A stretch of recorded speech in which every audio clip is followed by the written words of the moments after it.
CFL 110, your weekly trip around the biggest stories in the Canadian Football League with Jeff Hamilton and Andrew Hustler Paterson. Presented by Garage Living Winnipeg.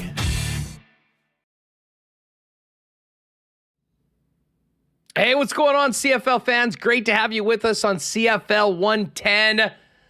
Getting closer to the Canadian Football League playoffs with just 2 weeks in the regular season. Lots to unpack from last week, as well as a look ahead to the final 2 weeks of the regular season as the playoff picture becomes a lot more clear in the three-down game. Great to have you all with us. Thanks so much for joining us on YouTube. Hit that subscribe button and make sure you give a thumbs up to today's episode. And again, thanks to everyone checking us out on podcast. Of course, you can get CFL 110 wherever you get your favorite podcasts, like Winnipeg Sports Talk. Just type in CFL 110 and subscribe, and you'll have it on a weekly basis on Wednesday afternoons. Of course, CFL 110 is brought to you by our friends at Garage Living Winnipeg. And with the fall here, the push is on, folks. If you want to have a clean, organized garage this fall before the snow flies, give Garage Living a call at 999-1234. Our pal Pat's been getting a lot of calls. As soon as back to school hit, people are suddenly seeing all the kids' bikes, hockey and football equipment, you name it, strewn all over the garage. Garage Living has an innovative solution called Slatwall with dozens of hooks, baskets, and shelves that clip into it to get everything off your floor. There's even a cool golf club caddy and tire racks to store those winter or summer tires. And the cool thing is you can do as much of it or as little of it as you want to fit within your budget. Don't miss your chance to clear the clutter, organize and beautify your garage with Slatwall. Garage Living also offers polyaspartic floor coating and made in Canada premium metal cabinetry for a total garage makeover. Check out their amazing work at their website at garageliving.com for examples of what they've done for other Garage Living clients. And give our pal Pat Kanuga a call, 204-999-1234 to book a free in-garage consultation or make an appointment to meet him in their showroom at 981 Main Street. Garage Living Winnipeg. Garages made for living. Welcoming in the Hammer, Jeff Hamilton from the Winnipeg Free Press. What's good, buddy? It's good to be here. As weekly viewers for our YouTube show might recognize, I have a bit of a different setup. I'm still very much wireless as far as headphones go, but I got a mic here with me, so that's should improve the audio for those into the smaller details. On that note, Huss, I will say this. Today was the first day. Now, what's the day? October what? 16? October 16th. It's the first day I have turned my heat on in my condo. And it means we're getting close to playoffs. You're caught up. Getting close You're to caught playoffs. up, brother, as we get closer to playoffs. But I'm looking forward to chopping up this week. Not exactly the sexiest slate of games. It's been a bit of a detour from previous, the whole season really, but certainly some unknowns that are now known as far as the playoff standings go. So I'm looking forward to the show for sure. Well, listen, there's a lot to talk about from the Western Division. But before we dial that in, let's start off with the East. And the Toronto Argonauts officially clinched their spot in the playoffs, finally eliminating the Hamilton Tiger Cats with that defensive struggle victory, ending the Bombers' 8-game winning streak here in the Peg last Friday night. And we'll get to what this means for the Bombers. But the Argonauts clinched their berth with that 14-11 win. Now, they've been up and down this season, but now have 2 wins over the Bombers and have actually been playing some of the best football in the Canadian in the league over the last few weeks. What were your thoughts on Toronto's win and where the Double Blue are at as we get closer to playoff time in the Canadian Football League?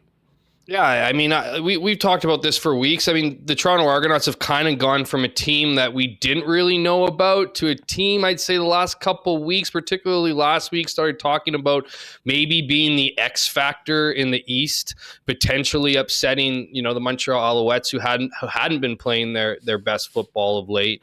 I see this as a convincing victory for them. It wasn't a massive victory. It was 14-11, much like earlier in the season when they squeezed out a 16-14 victory. It came on the backs of their defense. It's interesting to see Chad Kelly be named the Pro Football Focus top player of the week. I thought he was okay, and he certainly, was better than Zach Collaros on the evening. But this was a defensive slugfest, and a game very typical, if you will, between these two teams. I mentioned the earlier game in the season was 16-14. That one was decided in overtime and required the Bombers having 5 turnovers, I believe, were in that game, and really was a catalyst for the Bombers to turn things around. They hadn't lost a game since, going 8 straight and then lose again to the Toronto Argonauts, who, if I sound like a broken record, that's just because that's how good their defense are playing. They seem to have the answer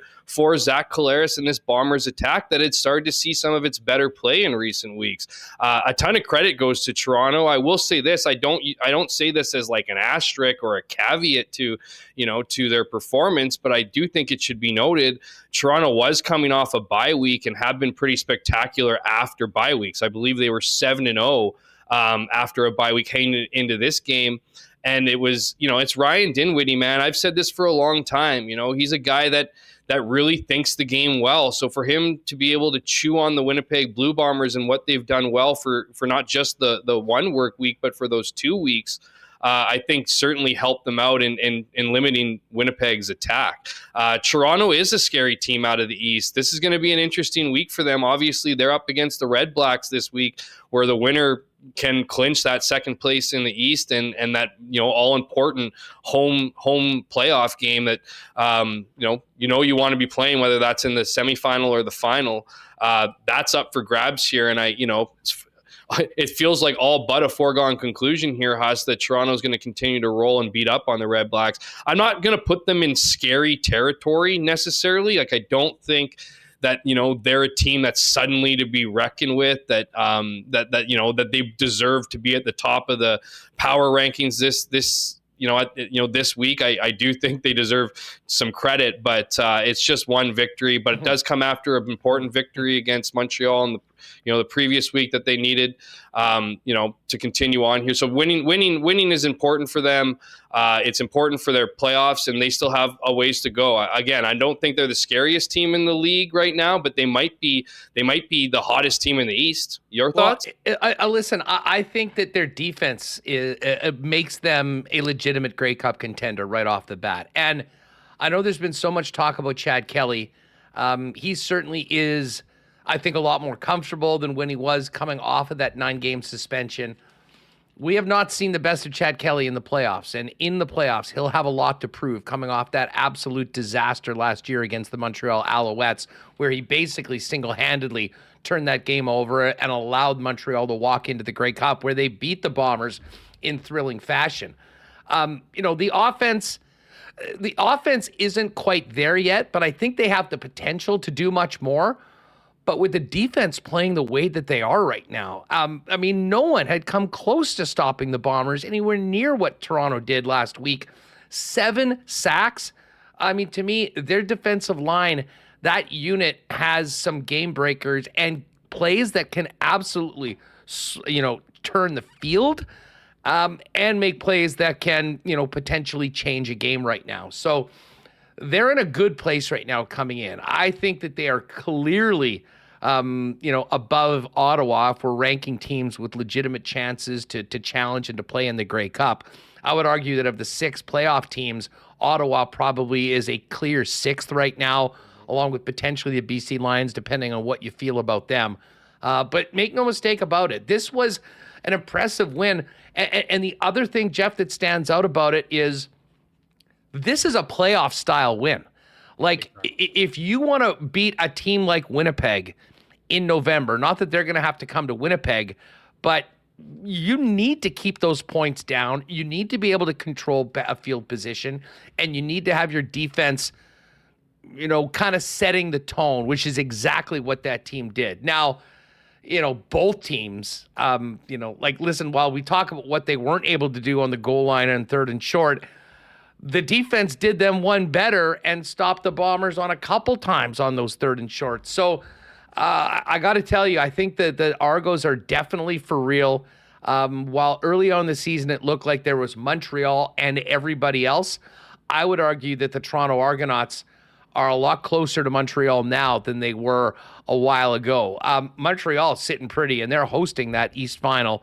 So this game this weekend, as you mentioned, will be very important in determining home field advantage. Now, if Toronto wins, the East Semi is in Toronto.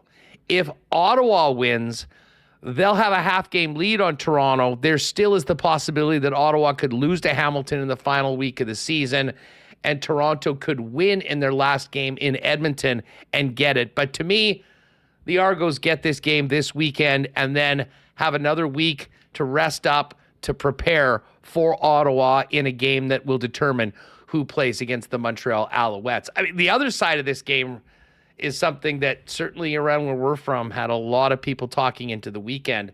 The Bombers look like an absolute juggernaut, winners of 8 straight at the top of pretty much everyone's power poll, even with an inferior record to the Montreal Alouettes. And coming off, Jeff, 2 of their most impressive offensive performances of the year where the offense sort of caught up to the standard that the defense was setting. That was not the case on Friday night. And listen, they got a late touchdown to get into double digits. Zach Collaros had a heroic attempt at a 3rd and 17, falling just short. And again, that was debated quite a bit as to whether he got it or not. But the bottom line is the Bombers missed a glorious opportunity at home to wrap up the West and now still have some work to do. And it's going to come down to the final day of the regular season because the Bombers are in Montreal. It's a 2:00 Central Division time start. And then later on, the Riders are at home to the Calgary Stampeders. That game, to be honest, if it means something, will be as close to a foregone conclusion, I think, as we've seen in the league all year. So to me, the Bombers have to win in Montreal on the final day of the season if they want to host the West Final. I mean, what were your takeaways from what Toronto did to the Bombers and where the Bombers are at on this bye week before going in, taking on the defending champions with not just a home playoff game, but a bye and the West Final on the line? Just to pick up on one of your first points, Huss, I mean, this was an offense on the Bombers that were beating teams through the air, as we saw against Edmonton, and then, beating teams on the ground, as we saw last week. Like this iteration of the Winnipeg Blue Bombers attack, not all that impressive. And, again, I think there's something to be said about Toronto's coaching staff, their defense, certainly their ability to take the bye week and prepare for Winnipeg and what was a critical game for them. I mean, they, you just talked about the idea of clinching second place in the East. They still need to clinch a playoff berth. So this was a big one for them, but it was also massive for the Bombers. The Bombers know better than anybody in the CFL right now the importance of locking up your division in the regular season and the route in which it then takes to get to the Grey Cup. Obviously, that being one home victory. Certainly disappointing the fact that the loss came at home. I believe that was the 5th regular season loss for the Winnipeg Blue Bombers since COVID.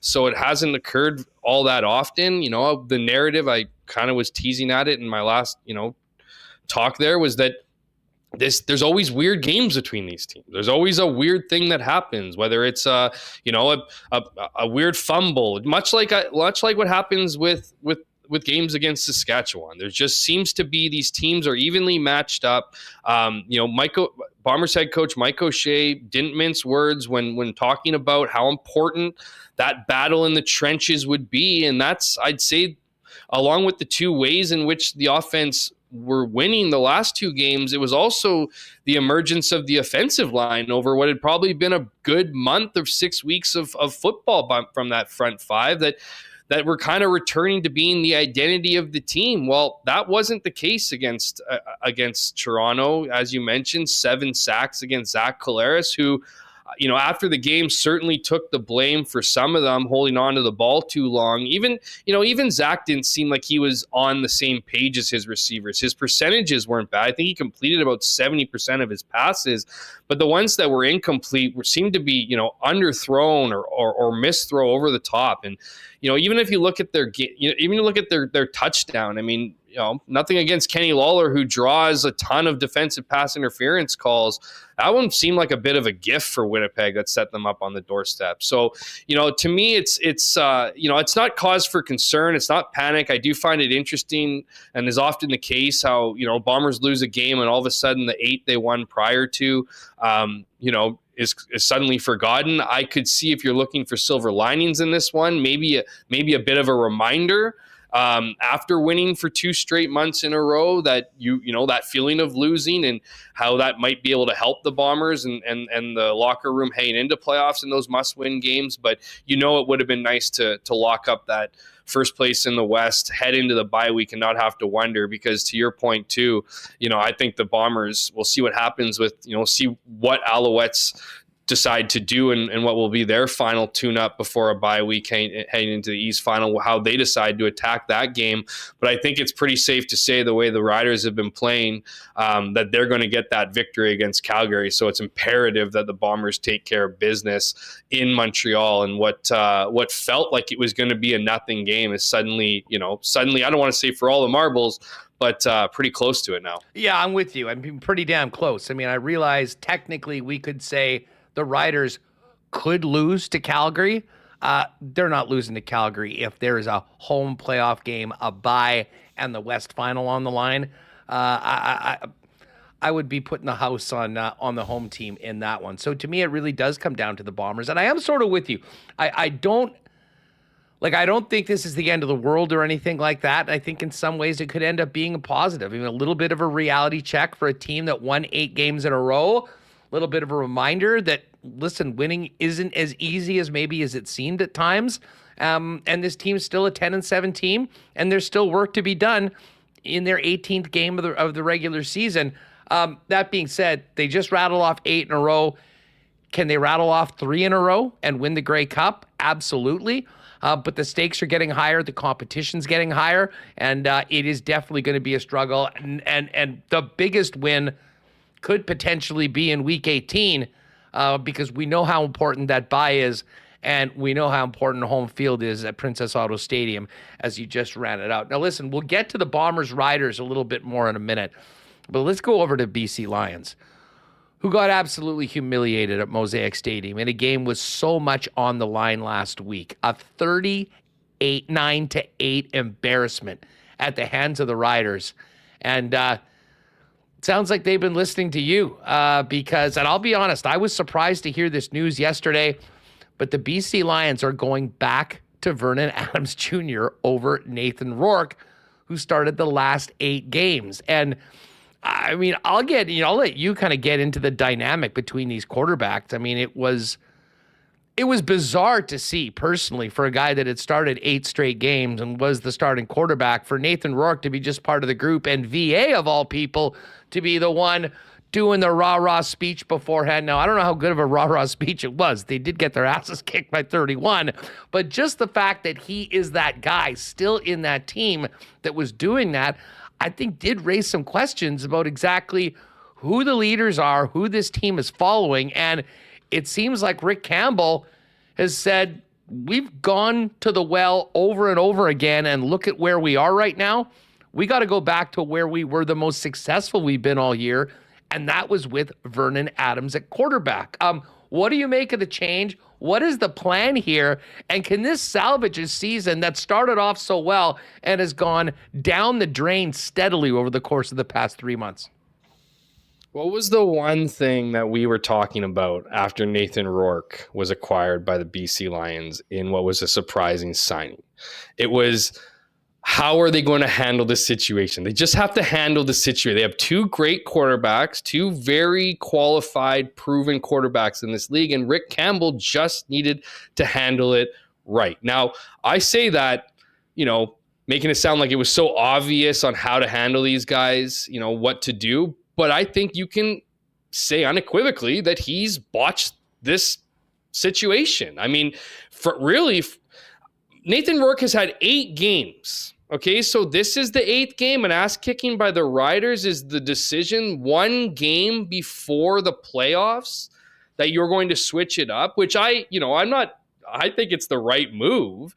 If anything, it's probably just Now, I did say last week that this would be the last time you could do it, right? Because they have one more game remaining. You couldn't do it ahead of the playoffs and just have this big change. You have a bye week in there that if you can figure things out, depending on how Vernon Adams performs against a Montreal team, Huss, that has nothing to play for.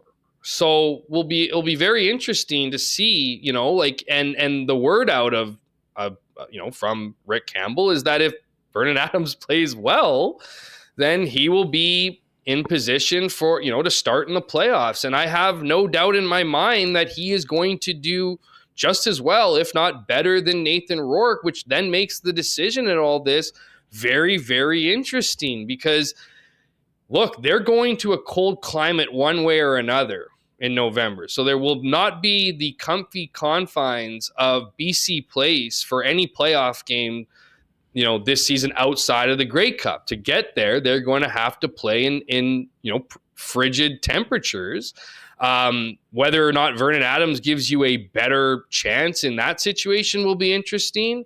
As an interesting thought, we did see Nathan Rourke in that 2022 season not get it done, against Winnipeg in that West Final. Now, they never made it to the West Final last year, so we don't know what VA would have done.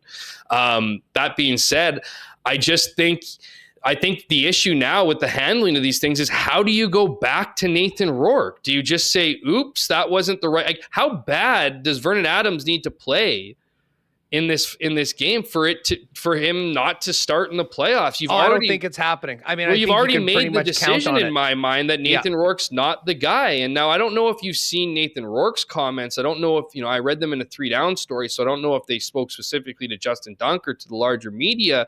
I believe it was just to Justin, just because of the, the length of the comments. I think he talked to him for a bit there for sure. But anyways, his comments on the whole situation are also very interesting in that, he's going to be a team player. He's going to be, he's a BC Lion. He was saying a lot of the things that Vernon Adams said, but he added the caveat of being like, it's tough to digest. Those aren't the exact words, but it was like, this is a disruption of what I thought was happening. And it felt for the, I don't want to say for the first time, because I do think he's a team guy, but for the first time since he's been here, that's the first time since he's faced, an uncomfortable situation. It would have been uncomfortable to come in, but it was an uncomfortableness based on the fact that you're the number one guy who just signed a huge lucrative contract. If anything, you just need to play nice. Now that you're the guy with the lucrative contract in his back pocket for the next, couple of years here in BC and have now been replaced by the guy you replaced, to make kind of those comments, it kind of felt a lot like Nathan, me a little bit. And again, I'm not suggesting Nathan Rourke is not a team guy, but it's just like, hey, man, you have done literally nothing in 8 starts. Like, it's kind of surprising that you're still there. You have to wonder, Rick Campbell's always been a Vernon Adams guy. If you gave him some truth serum, I'd be curious to know what those conversations have been like for the last couple of weeks, as BC's kind of just laid egg after egg after egg with Nathan Rourke behind center. If he wouldn't have wanted to move to VA sooner, and we all saw that halftime adjustment change a few weeks back. That was absolutely ridiculous. And Vernon Adams didn't look ready. He certainly didn't play like he was ready. Let's hope that Vernon Adams is going to be ready for this game. He's obviously going to be in a lot better position, working with the first team offense, trying to regain that chemistry he had earlier in the season.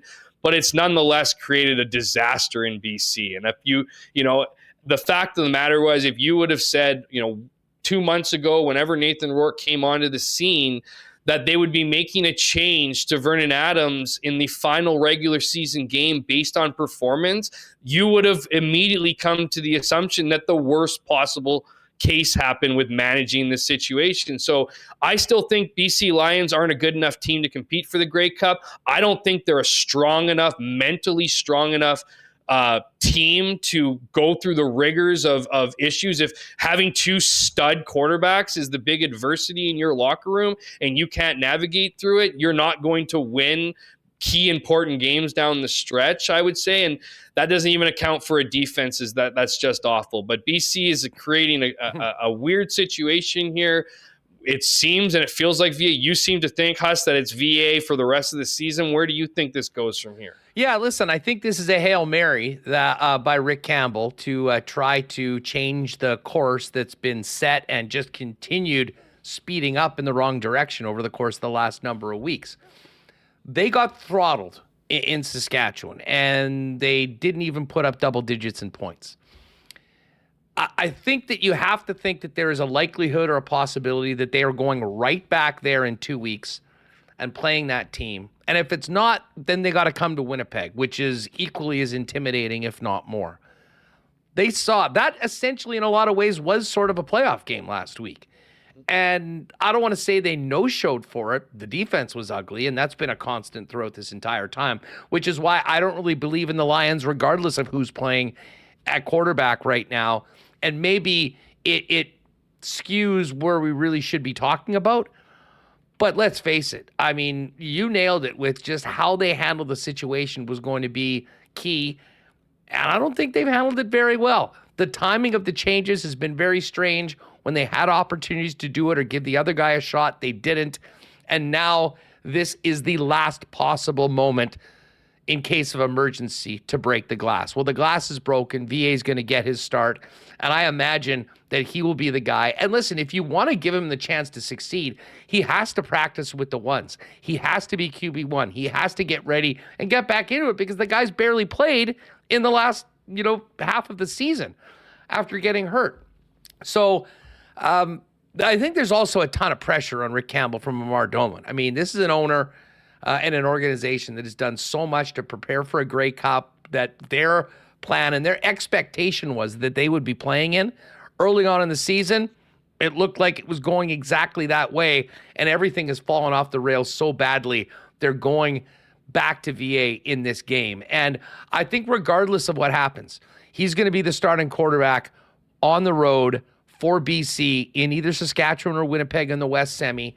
And the one thing that they do have is they do have two very talented quarterbacks. Now, it hadn't gone for Nathan Rourke very well, but at least in this case, when there is no question, there's no tomorrow if they don't win that game in, again, either Saskatchewan or Winnipeg, they'll have the opportunity to go to the other guy if things don't go well and at least pull out all the stops. But when I think about the BC Lions, why I don't put too much thought in them and why I put them with the Ottawa Red Blacks as a team that will not be winning the Grey Cup, is their defense is just not even remotely close to championship level. We saw it last week. They got bullied by the Saskatchewan Roughriders. They had absolutely no answer for the green and white. And to the point where this game was essentially over 5 minutes into the second half. So while it's been fascinating to watch, and it's certainly given us a lot to talk about right now, to me, the BC Lions need somewhat of a miracle, and maybe VA can be the miracle man in a couple of weeks in the West semifinal. But I can tell you what, I'm not betting on it. I think the West final is going to be another matchup, the fourth of the season between Winnipeg and Saskatchewan. And the big question right now, Jeff, is where that game takes place. As we laid out when we were talking about the aftermath of the Argos win, the battle for first in the West is coming down to the final week of the regular season and the final day of the regular season. In fact, the last two games of the schedule. And the Bombers have put themselves in a situation where I think they feel like they have to win. Now, if you would have told them at 2-6 that in that final game of the year, they'd have the opportunity to win that game and host the West final, there is not a soul in Winnipeg, in Manitoba, in that locker room that would not have taken it. It does maybe feel a little disappointing for them that they're dealing with the loss on the bye week going into that. But as we said, maybe that's a good thing. The one thing I do know is the Saskatchewan Roughriders are no joke. And even if that game is played at Princess Auto Stadium, I think we're in for a hell of a matchup between two very evenly matched teams that always play each other tight. I would argue that the game in Montreal for Winnipeg is the game that will probably determine whether they're in Vancouver, because I think that home field advantage in that West final is going to be so impactful that if they can get the job done It gives them the best opportunity to beat a really good football team, and they'll need everything to go that way. And if not, they're going to have to deal with BC, play that week, and then go to Saskatchewan, where a very fired-up Rider Nation is going to be ready to welcome the Bombers in as the bad guys. And I tell you what, Sask has a lot of momentum. I mean, this entire season has been momentum. Bombers had none of it early on, got it all over the last 8 games on this win streak. Saskatchewan started well, went 8 games or whatever it was without winning, and now we're feeling it again right now. And again, the difference between BC and Winnipeg and Saskatchewan is that both Winnipeg and Saskatchewan have defenses you can count on in the playoffs, in the cold. To me, it is fascinating. It's great for the league that it's going to come down to this final day. And regardless of whoever wins that football, regardless whoever wins the West and the opportunity to host it, they need to take advantage of that bye and advantage of the home field and move on. And I got to tell you, I mean, even here in Winnipeg, having a lot of confidence in the pedigree of the Bombers and what they've done this season to turn it around, to me, the game in Montreal is absolutely huge, because with the momentum that Saskatchewan has regained, you give them a bye to prepare, to rest up, and put them in Mosaic. That's going to be a pretty damn tough place to win, even though the Bombers were able to do it at Labor Day. Of all those great points you made, Huss, the one I just keep focusing on and it keeps replaying in my brain as you were continuing to talk was home field advantage is going to be so darn important. And you know, kudos to the Rough Riders for getting to this point, right? I mean, it wasn't that long ago that we were taking, you know, our pot shots at Riderville, having not won a game after Labor Day weekend in a couple of years, and now here they're at what, 4 or 5 straight now. It's almost hard to remember how many straight victories they have here, marching back into a conversation of finishing top spot in the West Division. And I do think the Bombers get it done.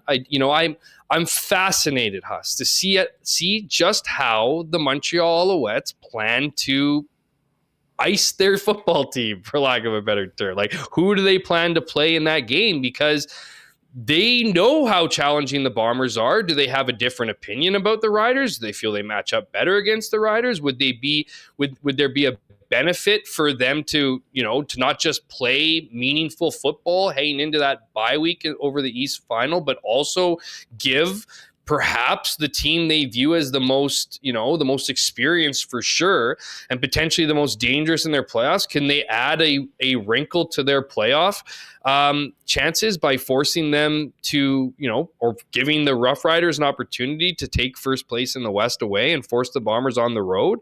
We know how tough that would be. We know how tough it was for the Labor Day Classic and earlier in the season when they lost 19-9. So I'm with you. I think the destination is as important as any in the league right now as far as the West Final goes. And if you're the Bombers, I'm not saying you're panicking, because they're not. They are dumb and boring in the sense that they don't get too high, they don't get too low, depending on the result in the week. And so they're going to use this bye week, I imagine, to rest up, recoup. I know no one's going to be heading anywhere, too far or for too long. Mike O'Shea hasn't given them that allowance. I think he's kept it to the minimum 4 or 5 days off over the weeks, that just so we can keep these guys' heads right. They got business to take care of. Again, no one knows better than the Winnipeg Blue Bombers the importance of wrapping up the division and what that can mean for you heading into the playoffs and ultimately trying to punch your ticket to the Grey Cup. I'm wholeheartedly with you, Huss. I think if the Bombers can get this done, I imagine they will. They'll put themselves in a prime position and are probably looking at a 5th straight trip to the Grey Cup. If they can't do it though, and the Rough Riders, are able to down the Stamps as we're all predicting they will, and can actually squeeze into that spot, these playoffs look vastly different to the Winnipeg Blue Bombers, who are not only going to have to play in enemy territory if they can get to the West Final, but will have to take on a BC Lions team that, you and I both don't have a ton of trust in as the season wraps up here, regular season wraps up here, but can be dangerous. I mean, any team can be dangerous. Sure. And if anyone has the talent and has the quarterback depth, it's the BC Lions. So I think the focus is obviously going to be solely on Montreal this week, but I am fascinated on how the Alouettes decide to approach this game, knowing the consequences. Listen, your point is well taken. I mean, in a lot of ways, despite being the number one team in the league, the Alouettes might have the biggest impact on what happens in the West in the playoffs based on, I mean, you could say that, there's a very good chance that they could play the Bombers in the Grey Cup. Do they want to show much in that final game of the season? But again, do they want to sit their guys for 2 weeks before they're playing in? Big decisions for Jason Moss and their staff. And everyone on this side of the country is going to be paying close attention both to this weekend when they play the Lions in Vancouver and the following week in that final game of the season when the Bombers head to Montreal. Ottawa's in the playoffs. That's a good thing. They haven't been there for a few years. But, man, they sure are moonwalking in. They've lost their fourth in a row, 5 of their last 6 games right now. It seems Bobby Dice is feeling a little snappy with the reporter that kind of suggested that they were backing into the playoffs.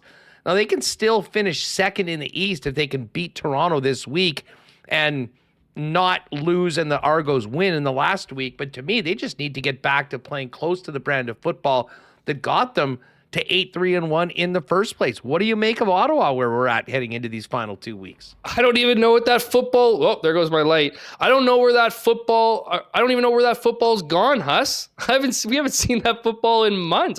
I don't know what the identity of the Ottawa Red Blacks is right now. I really don't. I don't know which team is going to show up, which one's going to be impressive. Which certainly hasn't been around for the last month. Now, Drew Brown has returned to practice, was taking, the reps with the number one offense. That's certainly a good sign. We've talked about this in recent weeks that Jeremiah Masoli's been a great story. It's great that he's been able to, write his ending whenever that may be and didn't leave his career after back-to-back serious season-ending injuries, but he's just not the guy. He's not, those injuries added on to what's been a long, good career for Jeremiah Masoli. He's not the guy. He's not the guy who's going to win games. He's not the guy that's going to make up for some of the errors that exist on that roster.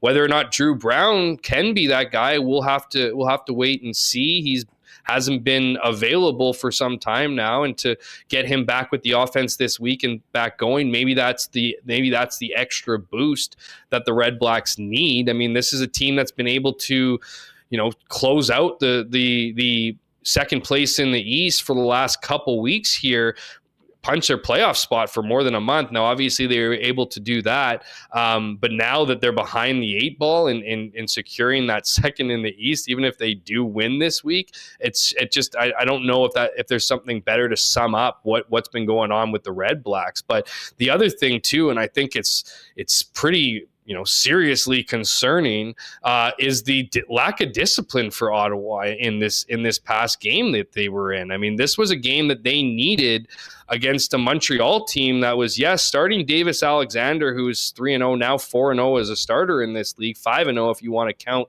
him coming off the bench against Saskatchewan prior to getting the start.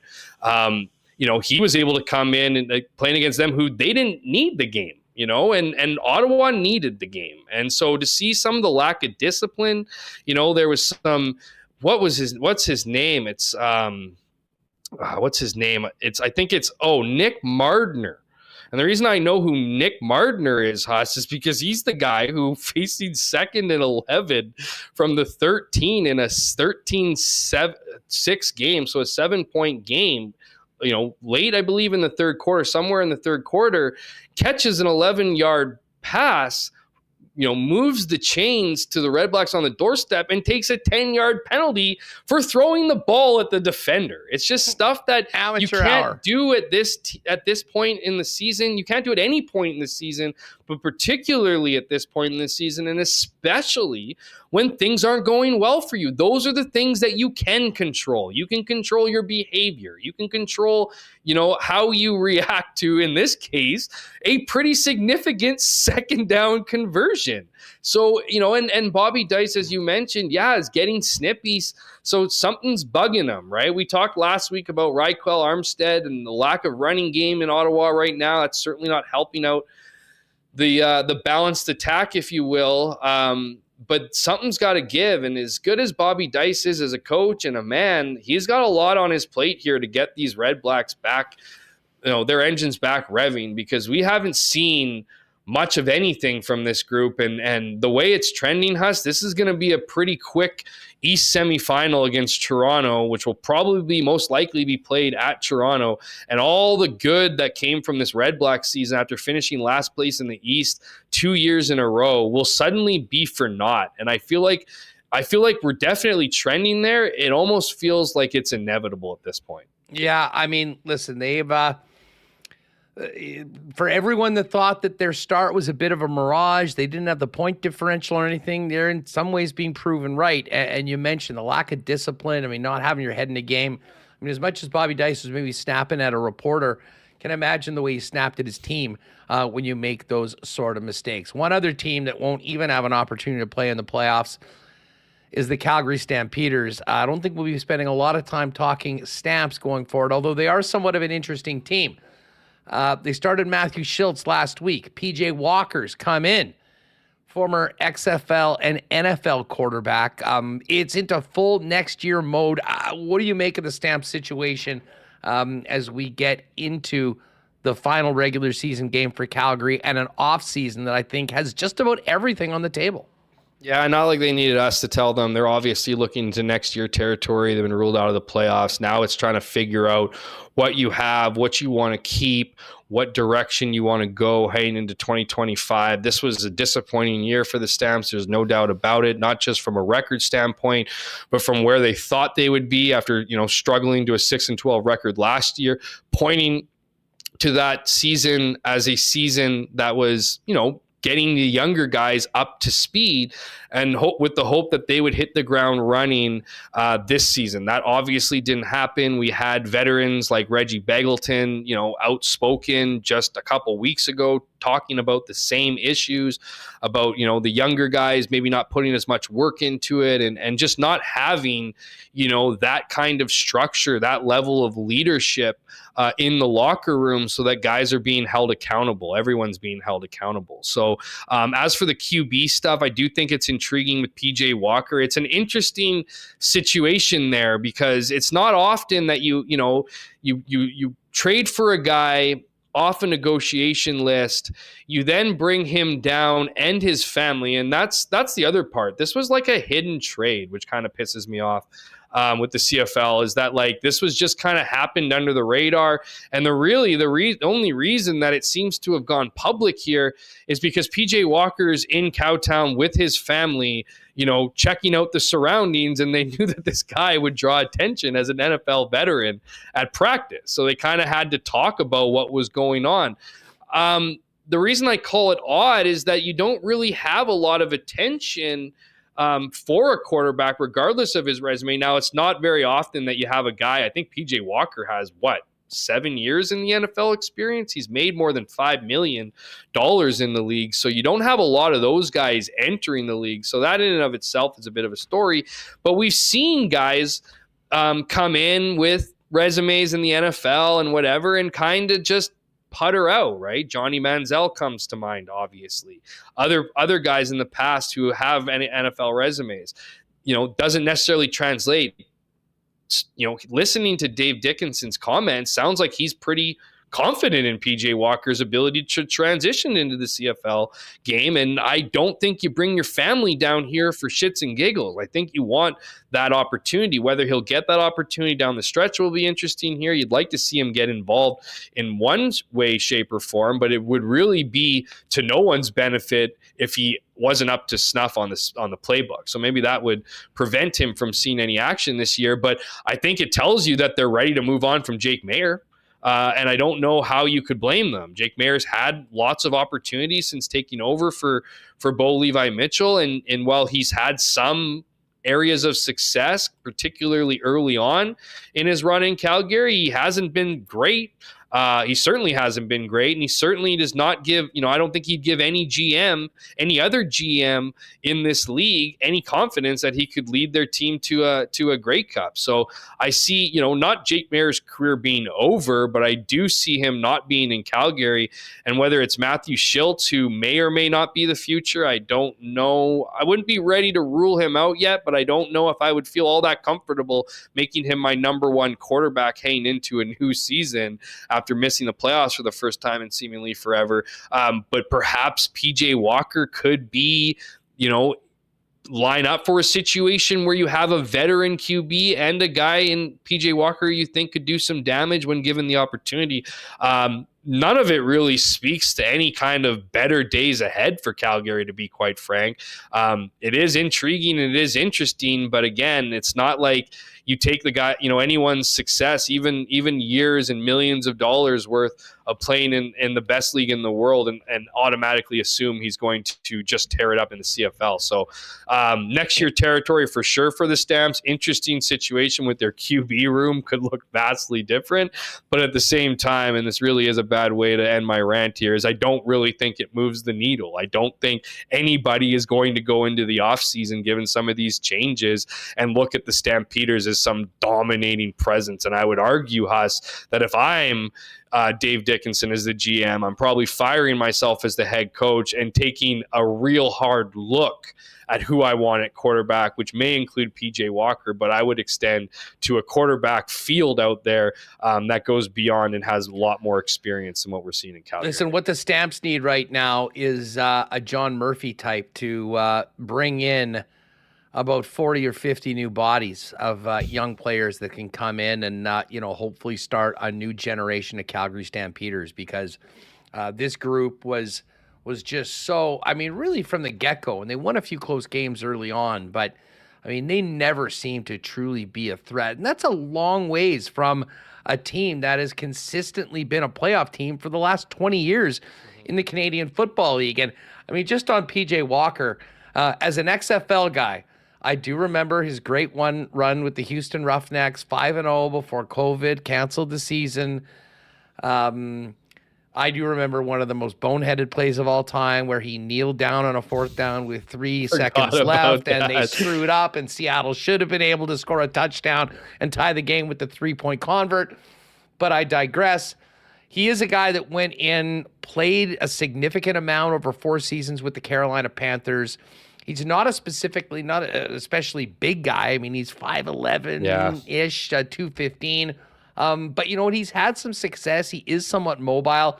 And I do think at least his, what he brings to the table could translate well to the Canadian Football League. Now, we've seen a lot of guys come with NFL experience that have done FA here. So the jury's out. But at least that is a guy that, could have some interest and could have potential moving forward. So I'm sure Grey Cup week we'll talk a little bit about the Stamps and the other big stories around the league.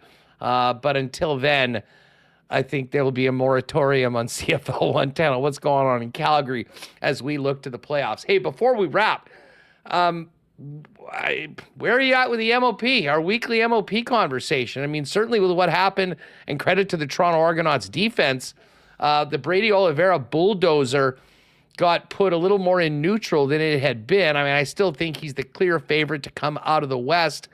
But again, Saskatchewan's defense, a huge game. Is Milligan potentially in the conversation? Is there anybody else? And what do you make of the East right now that Hamilton is officially out of it? And we're probably not talking about Bo Levi Mitchell as much.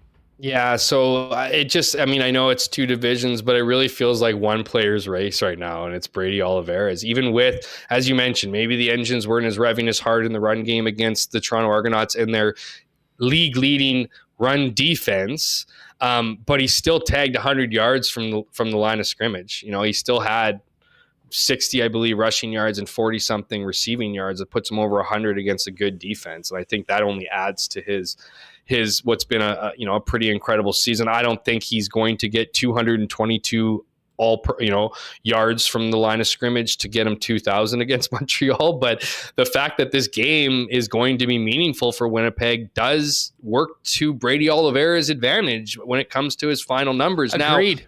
Now I might as I say that, Huss, I might be wrong in that actually, because the votes will come out next week. I believe they're due by the end of this weekend. So we'll see what happens here. So they tend to cut them off a game short. I have to double check on that. Why is that? It should be for the next week, just for the vote, because the voting we go right into playoffs, right? We go right into.